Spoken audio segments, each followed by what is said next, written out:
कि भारत के संविधान और आईन में यह साफ वाज़ेह लिखा हुआ है कि मुस्लिम पर्सनल लॉ में किसी को मुदाखलत और किसी को दखल देने की कोई इख्तियार, कोई हैसियत नहीं है। बावजूद उसके ना नफका पर दखल, 3 तलाक पे दखल। मौज की लड़ाई लड़ने के लिए मुसलमान इतना पागल हो चुका है कि सबसे ज्यादा मुसलमानों की बीवी और मुसलमानों के बेटे और बच्चियों के निकाह और तलाक का मसला कोर्ट में पहुंचा हुआ है। आखिर इसका हल हुकूमत निकालेगी या हम निकालेंगे? शरीयत का तहफ़्फ़ुज़ मुसलमानों पर वाजिब है या हुकूमत पर वाजिब है? बिस्मिल्लाहिर्रहमानिर्रहीम। मुअज़्ज़ज़ उलमाए किराम, मुफ्तियाने ज़वील एहतराम, मोहतरम आइम्मे मसाजिद, बावकार असातिज़ाए किराम, आज हम लोग किसी जलसे में नहीं आए। जलसे बहुत हो गए और जलसों का जो असर हुआ है, किस हद तक मुफीद हुआ है, किस हद तक मुज़िर हुआ है, वो भी सबके सामने है। आज हम सारे लोग इकट्ठा हुए हैं कि बीमारियां बताते रहने से हम खुद बीमार होते गए।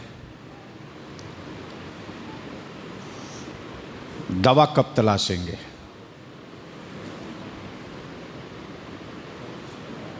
अल्ट्रासाउंड और एक्सरे तो बहुत हो चुका, ऑपरेशन कब होगा? इसलिए आज की नशिस्त बहुत अहम है।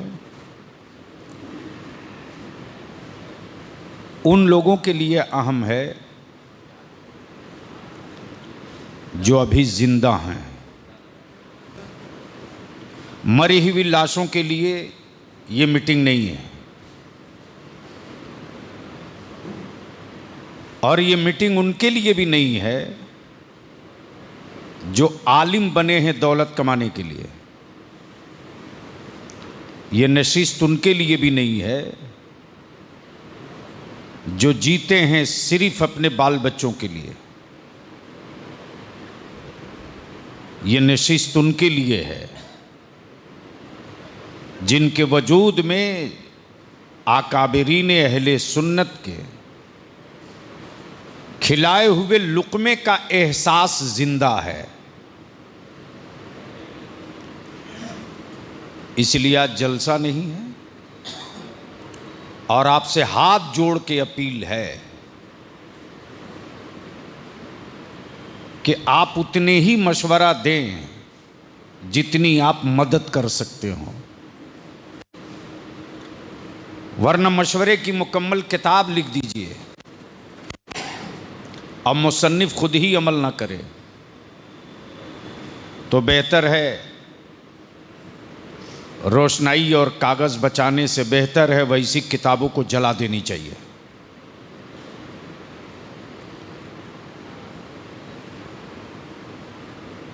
हुकूमत से आप लड़ने को तैयार हैं। स्टेजों पर गरम गरम तकरीरें करके नारा लगवा लेते हैं आप, और मेरी कौम भी किस नशे में है। माफ कीजिएगा, जिस वक्त नशा उतरेगा ना उस वक्त नस्लों की निशानी तो दूर की बात रही, कब्रों की निशानी भी नहीं बचेगी। ये मेरी बातें अब भी आपको समझ में नहीं आ रही है, 2 चंद साल के बाद समझ में आएगी। इसलिए कि सड़क से लेकर हुकूमत तक, ऐवान से लेकर सहाफत और कलम तक कहीं इखलास कहीं इंसाफ जिंदा नहीं है। बहुत बड़ा मसला था और वो मसला ये था कि हमारे जो बुनियादी मसाइल हैं, जिसका रिश्ता सिर्फ कुरान से, ईमान से, हदीस से, खालिस मजहब से है, उसमें अदालतें दखल अंदाजी देने लगी। ये चीखना, ये चिल्लाना, ये जुब्बा फाड़ लेना, ये स्टेज पर चीख करके खुदकशी कर लेना, इसके अलावा क्या है?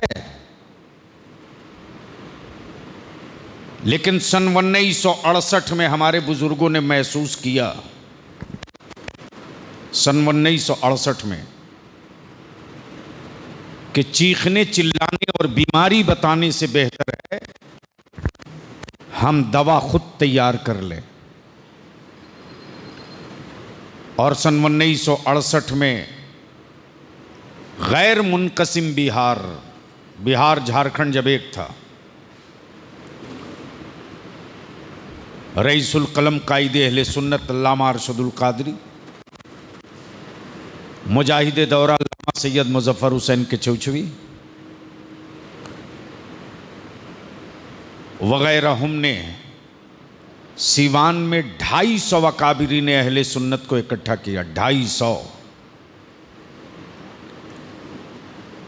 हमारे लोग तो अपने जलसों का पोस्टर पढ़ते हैं, अपने अकाबिरीन की खिदमात की तारीख नहीं पढ़ते। आज बाप दादा की लगाई हुई फसल काट रहे हैं, लेकिन कभी किसी इदारे वाले को तौफीक नहीं होती, ये जल कर बोल रहा हूं, कि उन बुजुर्गों के ईसाले सवाब के लिए भी कभी कोई ये कुरान खानी 1 घंटे की करा दे। सेठों के वफात की और इंतकाल की तारीख हमको याद रहती है,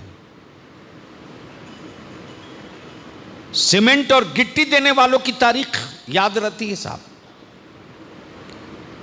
लेकिन जिन बुजुर्गों ने किशनगंज में, पूर्णिया में, बायसी में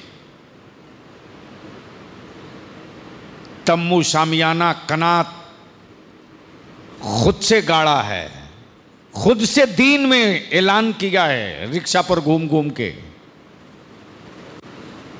जिनकी बदौलत आज सुन्नियत दिख रही है, वो तो हमें कभी याद नहीं रहते। सन 1968 में बुजुर्गों ने तय किया कि हमारा दारुल कज़ा होना चाहिए। जब हमारे पास खुद दारुल कज़ा होगा तो हमारे आइली और अज़दवाजी मामलात को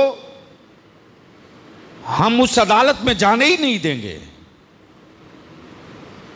जहां मुंसिफ कम कातिल ज्यादा हों, जहां इंसाफ पसंद लोग नहीं, हसद की आग में जले हुए लोगों। और इस जुमले की परवाह बलियाबी इसलिए भी नहीं करता कि भारत के संविधान और आईन में यह साफ वाज़ेह लिखा हुआ है कि मुस्लिम पर्सनल लॉ में किसी को मुदाखलत और किसी को दखल देने की कोई इख्तियार, कोई हैसियत नहीं है। बावजूद उसके ना नफका पर दखल, 3 तलाक पे दखल। मौज की लड़ाई लड़ने के लिए मुसलमान इतना पागल हो चुका है कि सबसे ज्यादा मुसलमानों की बीवी और मुसलमानों के बेटे और बच्चियों के निकाह और तलाक का मसला कोर्ट में पहुंचा हुआ है। आखिर इसका हल हुकूमत निकालेगी या हम निकालेंगे? शरीयत का तहफ्फुज मुसलमानों पर वाजिब है या हुकूमत पर वाजिब है? इस्लाम के वसूल की का तहफ्फुज मुसलमान करेगा या हुकूमतें करेंगी? अगर एहसास है कि हमको करना है यह शायद आखिरी मीटिंग होने जा रही है किशनगंज में। हमें दर्द भी है, शिकवा भी उलमाए किशनगंज से। 5 मीटिंग हो चुकी, 5। या तो मेरा दिमाग खराब है या मैं पागल हो चुका हूं।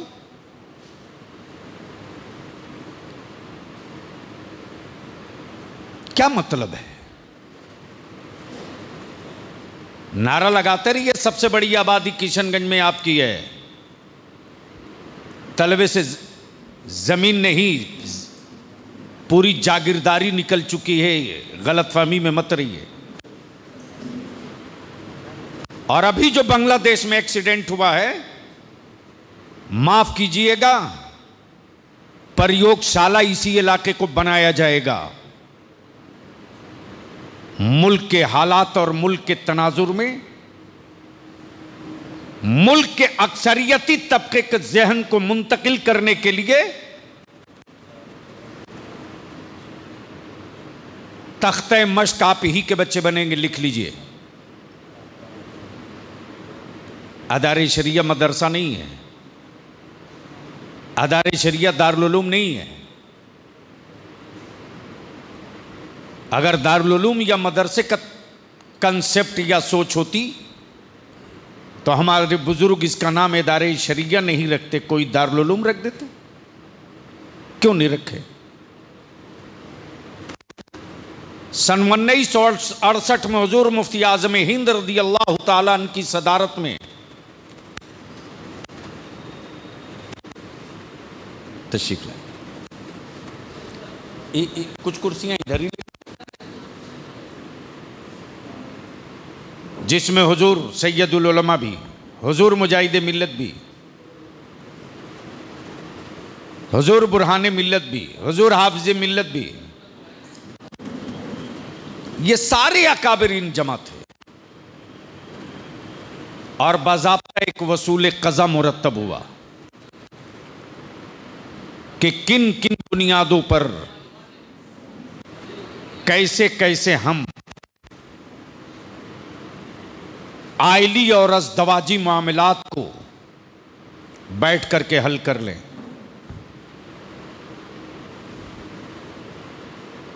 यहां तो एक दुकान खुल जाती है।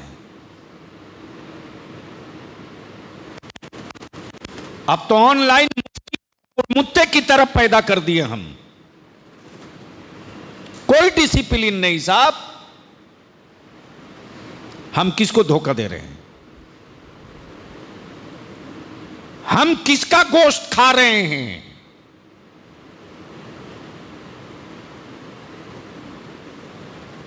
सन 1968 से सफर शुरू हुआ। आज 13 सूबों में इदारे शरिया चल रहा, 13 स्टेट में। इतना बड़ा सर्किल शायद किसी तंजीम का होगा। और अल्हम्दुलिल्लाह मैं मुतमईन हूं कि रईसुल कलम कायदे अहले सुन्नत ने अगर बलियाबी पे भरोसा किया तो बिहार से उठने वाली आवाज सन 1968 की इधर 20 सालों में मुल्क के 13 सूबों में दारुल क़ज़ा खड़ा हो चुका है। और अल्हम्दुलिल्लाह हमें फख्र है अपने दारुल क़ज़ा पर। हिंदुस्तान का पहला रजिस्टर्ड दारुल क़ज़ा अगर कोई है तो सिर्फ इदारे शरिया का है। सिर्फ एक पन्ना खर्च करना है मुझको, एक पन्ना और सिर्फ एक पन्ना लिख कर दे देना है कि ये एजेंडा है, ये रजिस्ट्रेशन है। शरीयत बेचने वालों के हाथ में हथकड़ी लगने से कोई नहीं रोक सकता। ऑथराइज है। और इसको लेने के लिए बलियाबी को कितनी जद्दोजहद करनी होगी पड़ी है वो मैं जानता हूं।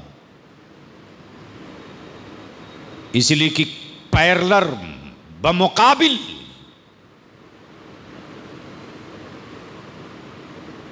किसी तरह के फैसले का कोई इख्तियार दे दे, यह मुमकिन नहीं था। लेकिन यह दारुल क़ज़ा है।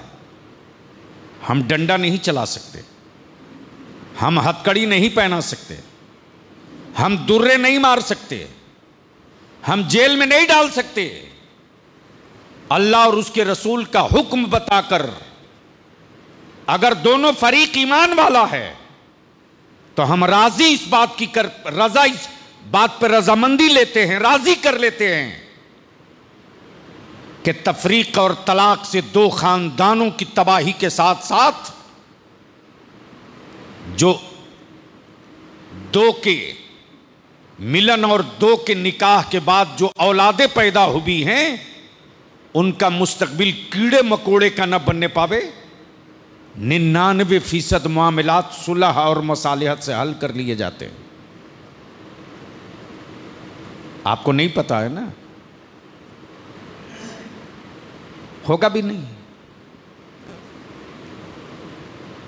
इसलिए कि हमें फुर्सत कहां है पता करने की। 2024 की रिपोर्ट है, 13 सूबा 13 स्टेट में मिला तकरीबन 7,500 से ज्यादा मुसलमानों के अज़दवाजी तनाजुआत को हल करके करोड़ों करोड़ रुपया इदारे शरिया ने बचाया है मुसलमानों का। यह छोटा काम है क्या? यह बहुत छोटा काम नहीं है। 3 तलाक का मसला आया, जुब्बा फाड़ तकरीरें खूब हो गई, लेकिन उस फैसले के खिलाफ सुप्रीम कोर्ट कौन गया है? सिर्फ इदारे शरिया गया। बहुत ललक थी, बहुत उमंग था, बड़े जज्बात थे मेरे अंदर के कि साहब किशनगंज पूर्णिया तो मेरे बुजुर्गों की राजधानी है, लेकिन बर्फ की तरह जमने पर बलिया भी मजबूर हो गया जब मेरे उलमा खुद कहें कि साहब इसमें हमको क्या फायदा होगा।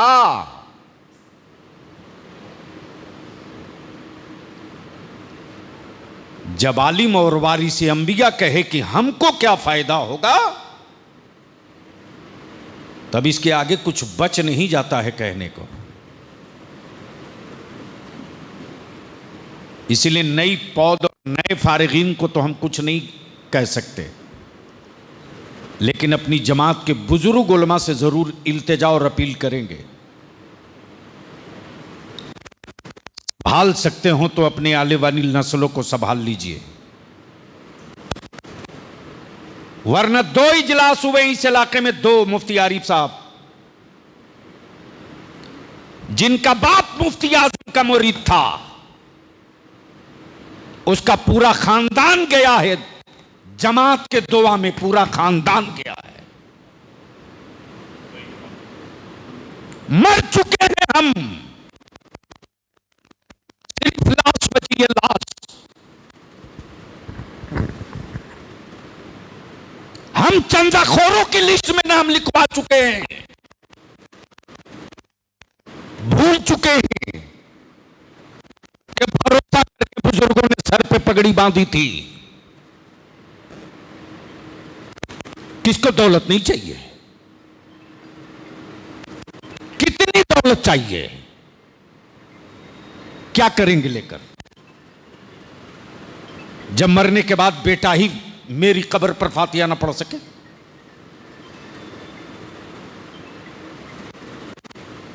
इसलिए इल्तिजा है, मैं बहुत कंट्रोल कर रहा हूं अपने को। एक मीटिंग हुई है साहब,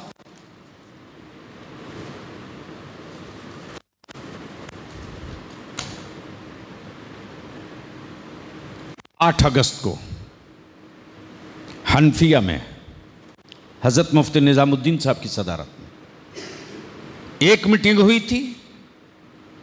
खानकाह चिश्तिया में मुफ्ती शब्बीर साहब अशफी की सदारत में। दूसरी फिर मीटिंग हुई हनफिया में। तीसरी मीटिंग फिर हुई जिसमें कमेटी भी बनी। क्या हुआ? क्या हुआ? मस्जिदें हम बनाते हैं, दूसरे लेते हैं। मदरसे हम खोलते हैं, अराकीन कोई और होता है।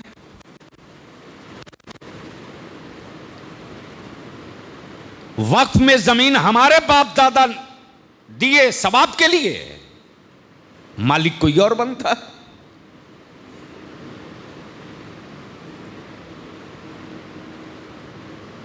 जहेज और तिलक की लानत ने कहां पहुंचाया है। हर आलिम इससे मुतासिर है, हर आलिम, हर घर। लेकिन जब इसी इलाके में जहेज के खिलाफ कोई गुफ्तगू होती है तो पब्लिक से आवाज आती है हमारे उलमा खुद ही ले रहे हैं तो हम क्या करें। इसका कोई जवाब है तो दे दीजिए।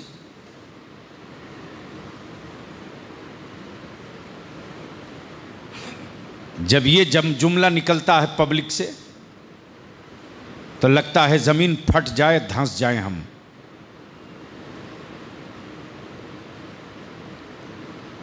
इसलिए दारुल क़ज़ा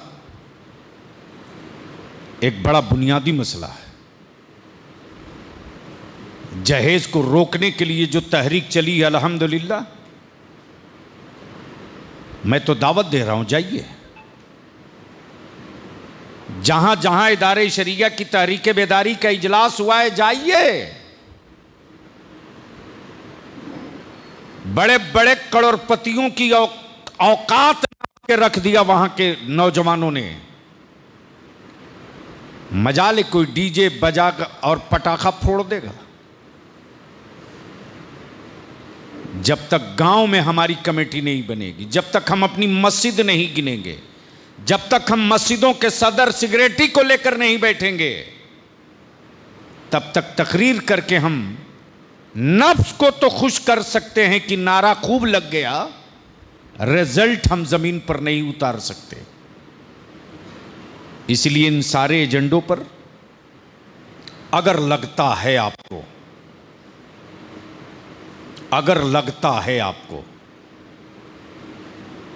कि काम होना चाहिए और अंदर से खुद का ज़मीर अगर इस बात की रजामंदी दे रहा है कि नहीं अब काम करना चाहिए, तो जितनी पुरानी कब्र खोदेंगे उतने ही बड़ा मुजरिम निकलेगा। इसलिए न पुरानी कब्र खोदें, न मुजरिमों का सामना हो। माजी पर सर पटकने से बेहतर है मुस्तकबिल पर तस्करा किया जाए। और इन सारे मुद्दों और एजेंडों को कैसे हम लोग उतार सकते हैं कि नहीं उतार सकते हैं, हिम्मत है कि नहीं है तो क्या करेंगे, नहीं है तो दुआ करें आप भी अपने घर, मैं भी चलूं पटना। इसके अलावा तो कुछ है नहीं।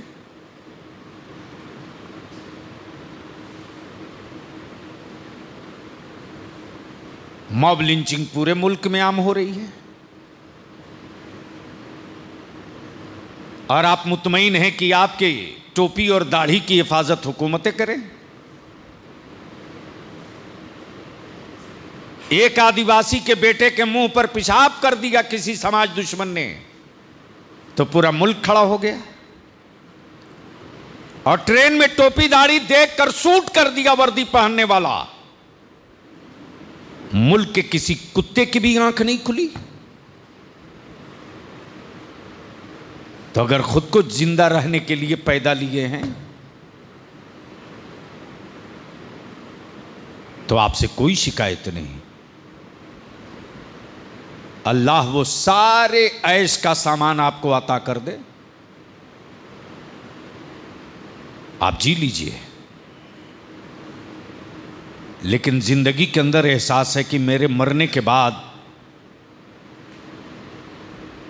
असलाफ की छोड़ी हुई दीन की, मजहब की, मिल्लत की, मसलक की, अकीदे की विरासत न मरने पावे तो तय कीजिए, सर जोड़िए। दिन भर मौलाना मुमताज अशरफी के साथ में पागल की तरह खेत घूमता था। एमएलसी रहने के बाद बाइक से घूमते रहा कि एक दारुल कज़ा की बाज़ाब्ता अपनी जमीन पर ऑफिस हो, जहां जिले के हर प्रखंड के लोग इकट्ठा हो। मस्जिदें हमारी हैं, मुतवल्ली कोई और है, इदारे हमारे हैं, सिगरेटी कोई और है। जमीन मेरे बाप दादा ने दी है मस्जिद और मदरसों के लिए, मालिक कोई और है। हमारा आलिम मजबूर हो जाता है या तो समझौता कर लेता है, जमीर मर जाता है तो समझौता करता है, जमीर में जिंदगी रहती है तो बगावत करता है। यही दो हो रहा। तब अगर आप हजरात की राय है, मंशा है कि इदारे शरिया की जरूरत है और होना चाहिए, यह कोई मदरसा नहीं है कि आपके मदरसे का चमड़ा हमको चाहिए। यहां कोई आलिम फाजिल हाफिज की तालीम नहीं होने जा रही है कि ज़कात के पैसे आपके मोहल्ले से हम वसूल के ले आएंगे। अल्लाह का शुक्र है, पटना में थोड़ी सी सियासत में थोड़ी सी जगह मिली तो 12 कट्ठा जमीन पर फलकबोस इमारत बना खड़ा कर दिया। मरेंगे तो अपनी कब्र में ले जाएंगे क्या कि मेरे खानदान के किसी बच्चे को वहां से रोजगार लेना। बुजुर्गों ने भरोसा किया, हमने आखिरी सांस तक कोशिश की है कि जो एतमाद रईसुल कलम ने मुझ पर किया है, हम टूटे तो टूटे, हमारे बुजुर्गों का भरोसा हमसे नहीं टूटना चाहिए, वरना क़यामत के दिन क्या मुंह दिखाएंगे।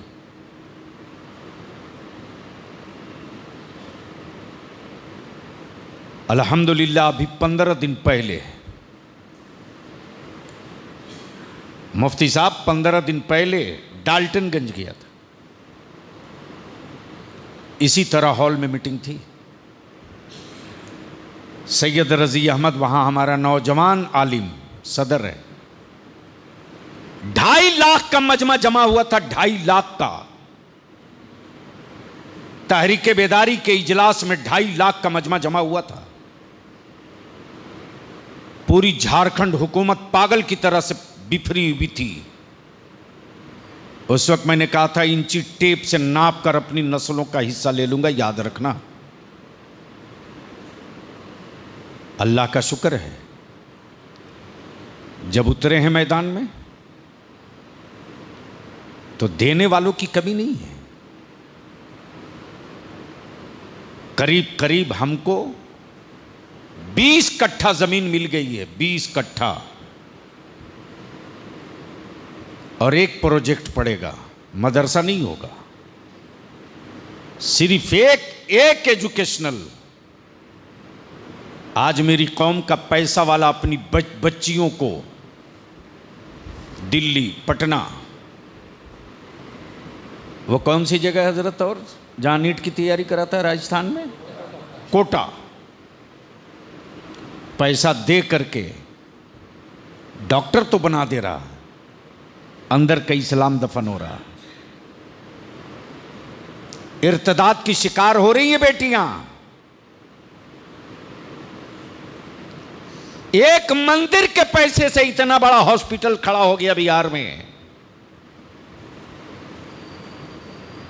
लेकिन जिन दरगाह और मजारों पर सालाना करोड़ों करोड़ रुपया जमा होता है, आज तक हम एक क्लिनिक नहीं बना सके।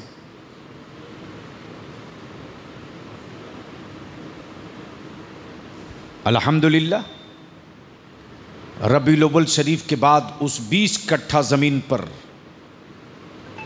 हमने तहरीक चलाई है कि हमें 150 आदमी ऐसा चाहिए जो साल का सिर्फ 10,000 रुपया दे दे।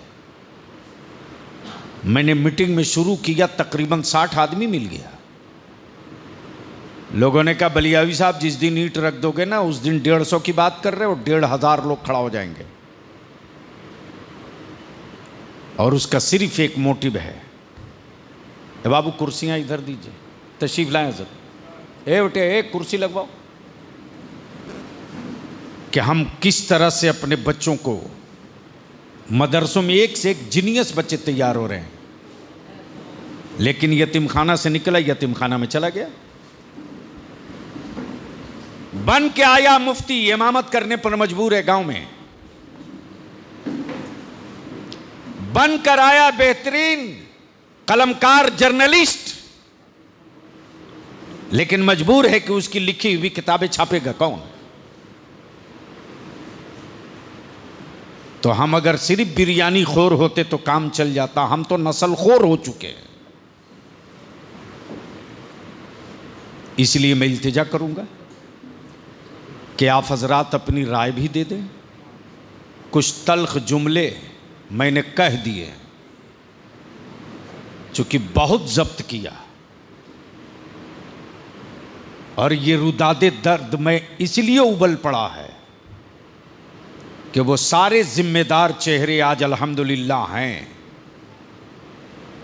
वो सुने न सुने, हम अपने दर्द को तो बयान कर दिए। अगर उनको लगता है कि अब सवेरा हो गया है तो सर जोड़ करके आज बैठें और काम का आगाज करें। जिस दिन हम ब्लॉक वाइज पॉकेट बनाकर निकल जाएंगे ना, तो 30 दिन लगते लगते पूरे जिला में चारों तरफ सिर्फ एक झंडा दिखाई देगा। वो बरेली के इमाम अहमद रजा के वजीफे इश्क का झंडा होगा और मेरे बुजुर्गों की तारीख का झंडा होगा। के बराबर है फैजी साहब, बहुत बड़े शायर हैं हिंदुस्तान के। इनको देखकर हम लोग पढ़ना सीखे हैं। मैं मतलब पढ़ता हूँ। हो नूर दे रोशनी फैलाए मगर कट जाए। नूर से मुराद चांद है। हो नूर दे रोशनी फैलाए मगर कट जाए।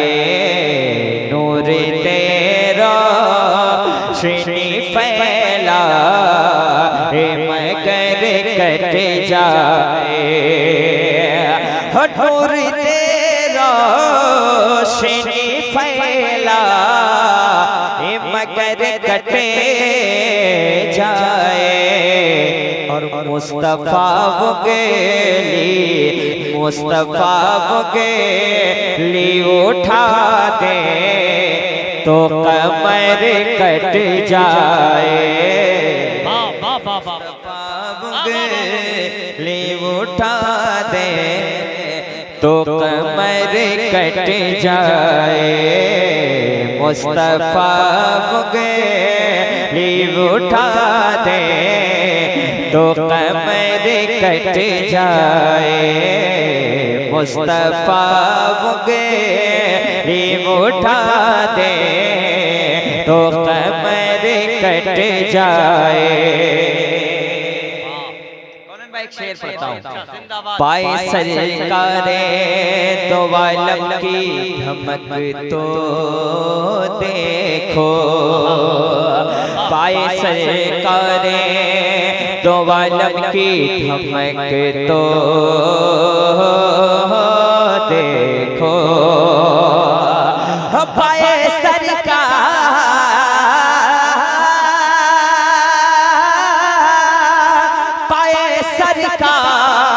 रे दो आलम की धमक तो देखो। मुंह में क्या चीज है, अरे मुंह में क्या चीज है। पत्थर का जिगर कट जाए। नारे तकबीर, नारे रिसालत, मसलके आला हजरत, जश्न दस्तार बंदी, उलमाए अहले सुन्नत, हजरत शहनवाज हसन साहिब किबला मैंने बहुत बड़ा शेर पढ़ा है, उलमाए किराम समझ रहे हैं माशाअल्लाह, लेकिन आप भी मोहब्बत के साथ कहते रहिए सुभान अल्लाह। जब सुभान अल्लाह कहेंगे तो आपके नाम अमाल में नेकियां बढ़ते जाएंगे। पाए सरकार दो आलम की धमक तो देखो, मुंह में क्या चीज है पत्थर का जिगर कट जाए, मुस्तफा बुगेली उठा दे तो कमर कट जाए। बहुत अच्छा एक शेर सुनाता हूँ। उनको शमशीर की हाजत ही नहीं होती है, उनको शमशीर की हाजत ही नहीं होती है। मुस्कुरा दे मेरे आका, मुस्कुरा दे वो अगर कुफ्र उमर कट जाए, मुस्कुरा दे वो अगर कुफ्र उमर कट जाए, मुस्तफा बुगेली उठा दे तो कमर कट जाए। मेरे मालिक तू मेरी माँ को सलामत रखना, मेरे मालिक तू मेरी माँ को सलामत रखना। माँ दुआ कर दे, अरे माँ दुआ कर दे तो जादू का असर कट जाए। वाह वाह वाह। मेरे मालिक तू मेरी माँ को सलामत रखना, आमीन। कह दीजिए आमीन। हम मेरे मालिक तू मेरी माँ को सलामत रखना। माँ दुआ कर दे तो जादू का असर कट जाए, मुस्तफा बुगेली उठा दे तो कमर कट जाए, मुस्तफा बुगेली उठा दे तो कमर कट जाए, मुस्तफा बुगेली उठा दे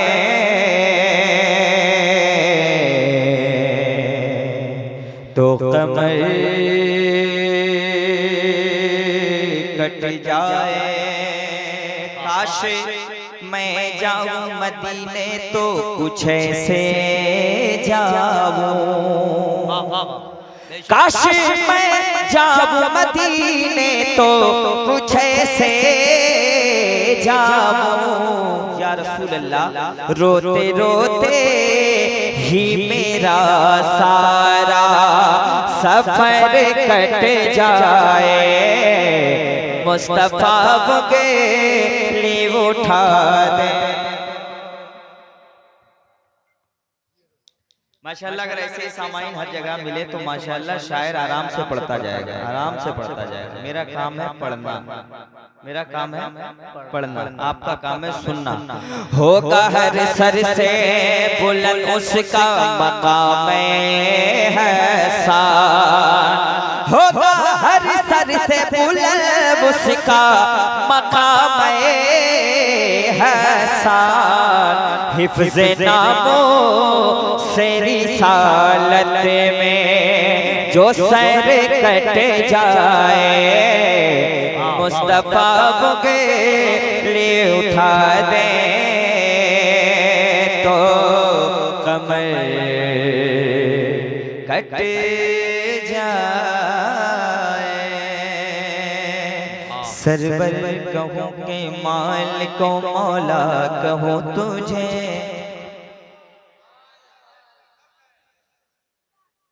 बाग़े खलील का गुले ज़ेबा कहूँ तुझे, तेरे तो बस गैबे तनाजी से है बरी। हैरान हूँ मेरे शाह मैं क्या क्या कहूँ तुझे, लेकिन रज़ा ने खत में सुखन इस पे कर दिया।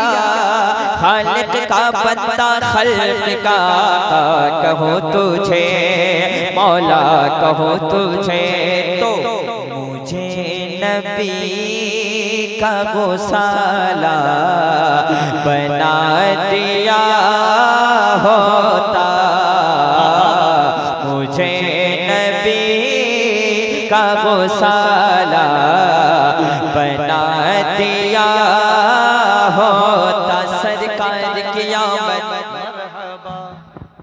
जरा प्यार से बोलिए, जरा जोर से बोलिए। कितने लोग हुजूर से मोहब्बत करते, जरा हाथ उठाइए। खड़े हो जाइए, आप खड़े हो जाइए, सारे लोग खड़े हो जाइए। जो मेरे नबी से आका से सारे लोग करीब आइए, मेरे करीब आइए, करीब आ जाइए। माशाअल्लाह, कम हो लेकिन दम हो, थोड़ा सा करीब आइए। सब हटा देना चाहिए यार आगे से, थोड़ा सा करीब आइए। इतने बड़े खतीब बैठे हुए हैं, अब इनकी भी तकरीर सुनेंगे इंशाल्लाह। थोड़ा सा करीब आ जाइए, बस 2-3 शेर पढ़ता हूँ।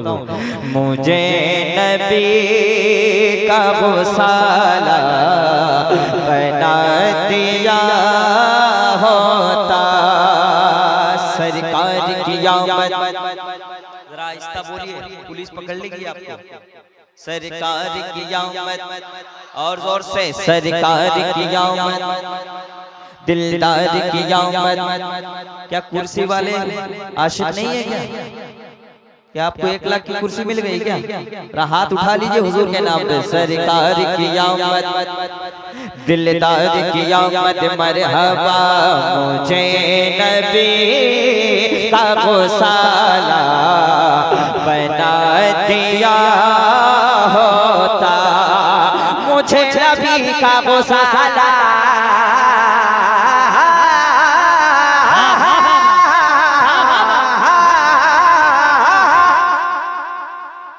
मुझे नबी का गोसाला बना दिया होता। या अल्लाह, वज़ू के पानी का कतरा, वज़ू के पानी का कतरा बना दिया होता, वज़ू के पानी का कतरा बना दिया होता। सरकार की आमद, दिलदार की आमद, मरहबा। जरा हाथों को उठाएं। सरकार की आमद, दिलदार की आमद, मरहबा। सबसे औला वाइला गमायरा नबी, सबसे वाइला वाइला गमायरा नबी, अपने मौला का प्यारा गमायरा नबी, दोनों वाइला का दूल्हा गमायरा नबी। सब चमक वाले उजलों में चमका किए, अंधे शीशों में चमका गमायरा नबी। क्या खबर कितने तारे खिले छुप गए, पर न डूबे न डूबा गमायरा नबी। उंगलियों के इशारों से मिलती निजात और इशारों से बंदों को मिलती गया, जिनके तलबों का धोने आवे गया। वो जाने मसीहा हमारा नबी, मांगने वाले मंगतों को यूं चाहिए, मांगना और किसी से भी क्यों चाहिए। कौन देता के देने को मोह चाहिए, देने वाला है जग हमारा नबी। गमज़दों को रज़ा मुर्दा दीजिए कि गए पे कसों का सगारा गमारा नबी। लम याती नज़ीरो कफी नज़लिन मिसले तू न शुद्ध पैदा जाना, जग राज कुता जितो रे तो है तुझको शगे दूसरा जाना। अल बहरो अलाउ वल मौज तका, मन बेकस तूफा हो शरबा। मझधार में हो बिगड़ी गंगवा मोरी नैया पार लगा जाना। हनफियत शो वसखा का अतम है के सुय पाके, अब्र करम बरसन गारे रम झम दो बूंद इधर भी गिरा जाना। है कलाम इलाही में शम्स दुहा, तेरे चेहरे के नूर फजा की कसम कसमे शब तार में राज ये था कि हबीब की जुल्फ दुता की कसम। मुझे नबी का गोसाला बना दिया, बना दिया होता, जिस वक्त नज्जाशियों के बादशाह ने ये कहा था कि अब तो हुजूर अलैहिस्सलाम पे हमला करेंगे, तो नज्जाशियों के बादशाह से किसी ने कहा था किस नबी पे हमला करना चाहते हो जिनके वजू के पानी के कतरे को भी उनके दीवाने नीचे गिरने नहीं देते हैं। मुझे नबी का गुसाला बना दिया होता, वजू के पानी का कतरा बना दिया। और हर एक हाजी मुझे ढूंढता मदीने में, हर एक हाजी मुझे ढूंढता मदीने में। या अल्लाह मुझे खजूर भी अजवा बना दिया होता, वजू के पानी का कतरा बना दिया होता। और मैं एक शेर पढ़ता हूँ आपके बारे में। हिंदुस्तान के इतने बड़े नाज़िम बैठे हैं, अल्लामा अब्दुल्ला फैजी साहब हैं, भाई खतीब आलम इस्लाम मौलाना शहनवाज साहब से मिला है। एक शेर पढ़ता हूँ। मैं क्या कहने, वाह वाह वाह, क्या सुभान अल्लाह बोलने में भी पाबंदी है? मैं रस करता जनाबे अमीर खुसरू सा, मुझे निजाम का जूता बना दिया होता, मुझे निजाम का जूता दिया होता। अब एक शेर मैं पढ़ता हूँ, अभी याद आ गया वो शेर। शेर क्या है सुने। मैं रोज झूमता मखदूम में पाक का जूता, क्या बात है, वाह। मैं रोज झूमता मखदूम में पाक का जूता। या अल्लाह मुझे जो खाक की छोछा बना दिया, वजू के पानी का कतरा बना दिया। इश्क मोहब्बत, इश्क मोहब्बत, जरा आप लोग भी भाई, इश्क मोहब्बत, इश्क मोहब्बत, बस्ती बस्ती करिया करिया। मैं आशिकों की निगाहों के सेज पर सोता, कैसे अगर बरेली का सुरमा बना दिया होता, वजू के पानी का वाह वाह वाह वाह वाह वाह वाह वाह वाह।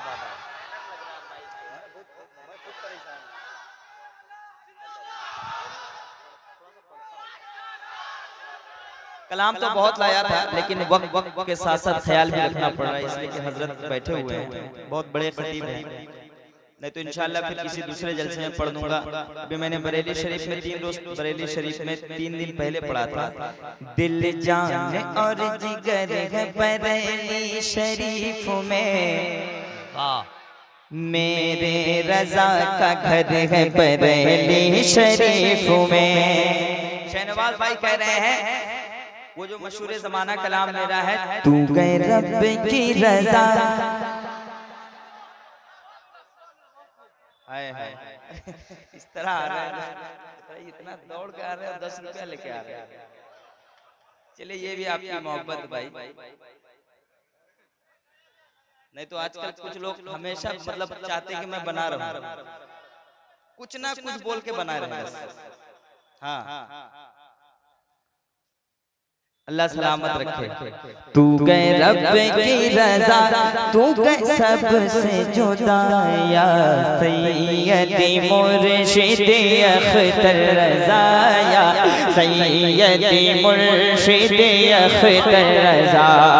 सरकार ताजुल शरिया से मोहब्बत है, हाथों को उठा ले। बस्ती बस्ती करिया करिया, दाल कोला में नहीं लगना चाहिए, बरेली शरीफ में पढ़ा जा रहा है। बस्ती बस्ती करिया करिया, इल्म कदरिया फैज कदरिया,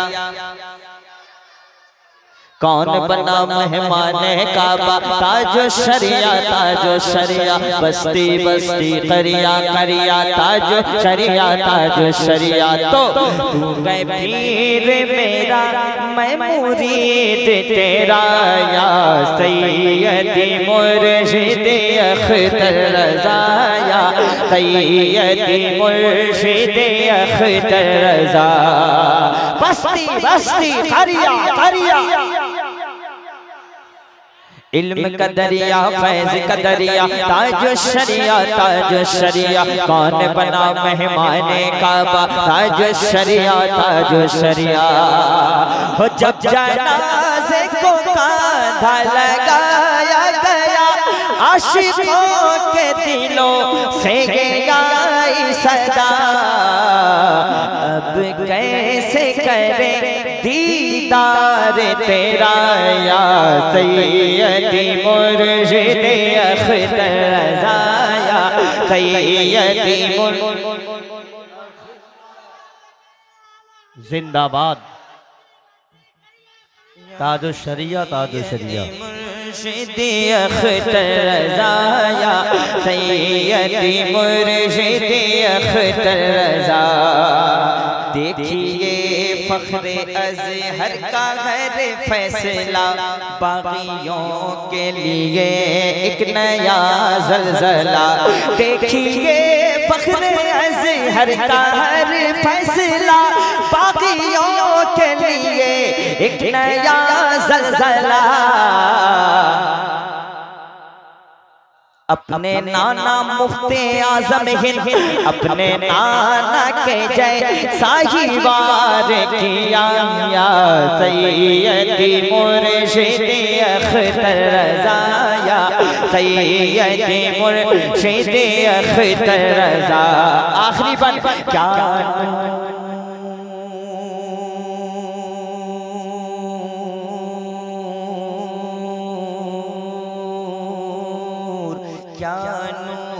सचेहरा चमकता था, हर दिल पे उतरता जाता था। क्या नूर सचेहरा चमकता था, हर दिल पे उतरता जाता था।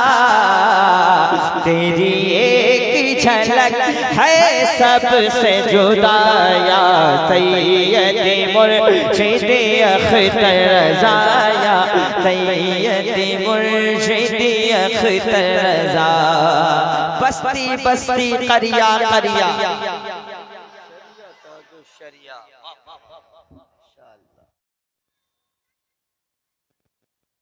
सल्लल्लाहु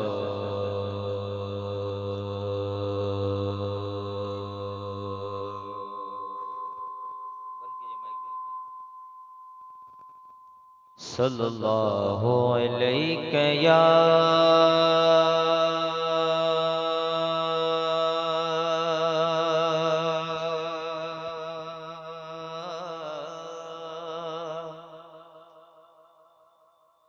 सल्लल्लाहु अलैहि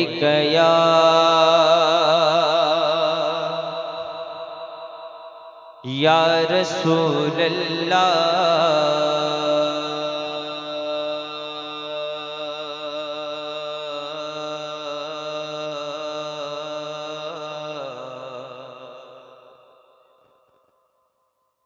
वसल्लम अलैका या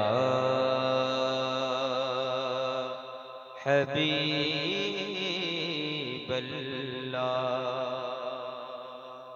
पढ़िए सल्लल्लाहु अलैका या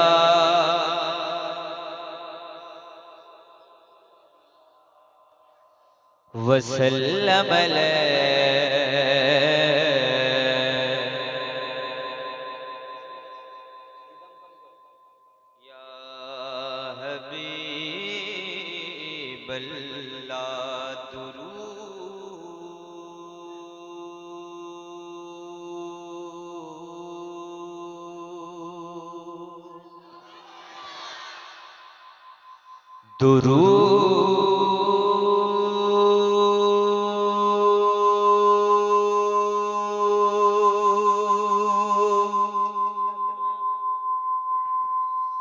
दुरूद पढ़ने से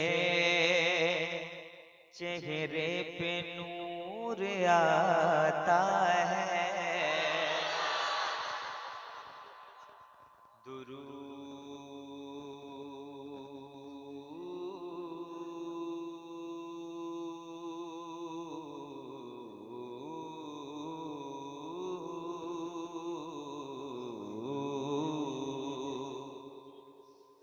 दुरूद पढ़ने से चेहरे पे नूर आता है और सलाम पढ़ने से दिल को सुरूर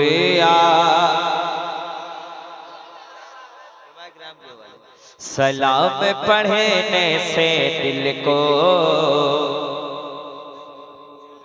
आता है।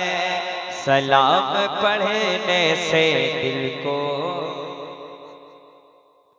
सुरूर आता है और तड़प के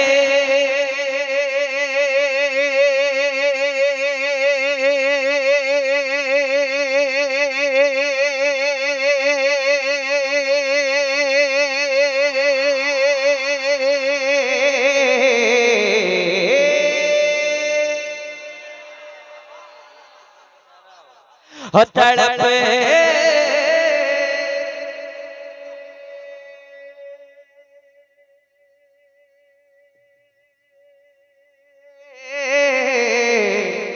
तड़प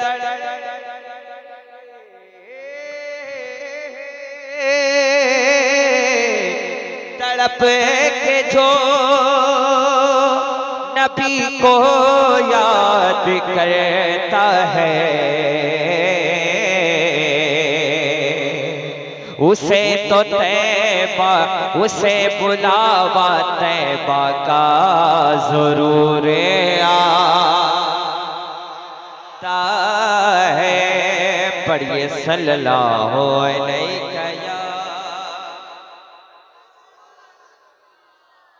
जरा जोर से हुजूर की महफिल में बैठे हैं और यहाँ वही खामोश रहता है जो घर में झगड़ा करता है।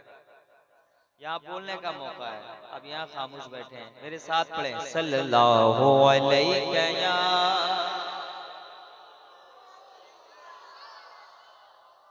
वसल्लम अलैका या नबी के शहर का मंजर नबी नबी नबी नबी। देखो भैया हमको गर्म होने में टाइम लगता है, 12 घंटा 15 घंटा सफर करके तो ये थकावट दूर होने के बाद फिर मैं पढ़ता हूँ तो 2-2 घंटे पढ़ता हूँ। तो आपको पहले हमको मेरा मूड बनाइए फिर आपका मूड बनाता हूँ मैं। नबी के शहर का नबी के शहर का मंजर नबी नबी बोले। हर हाथ उठे आशिक़े रसूल का। नबी के शहर का मंजर नबी नबी बोले।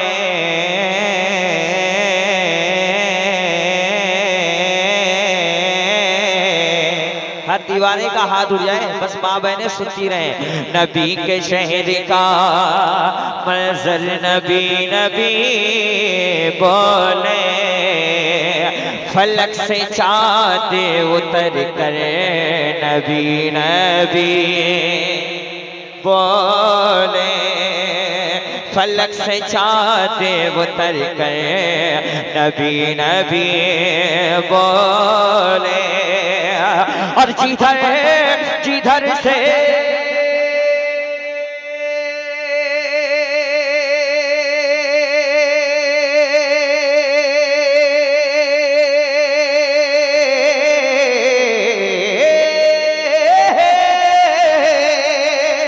जिधर जिधर से या मौला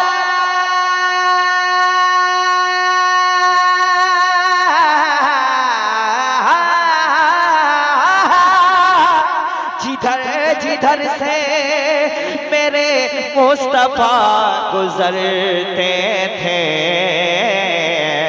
उधर के राह के पत्थर।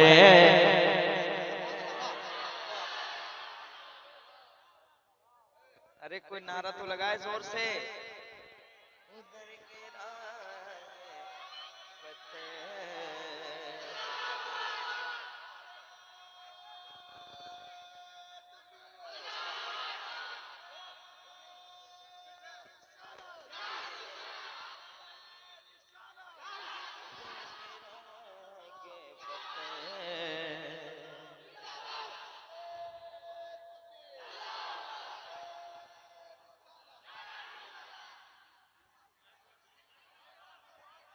माहौल को ना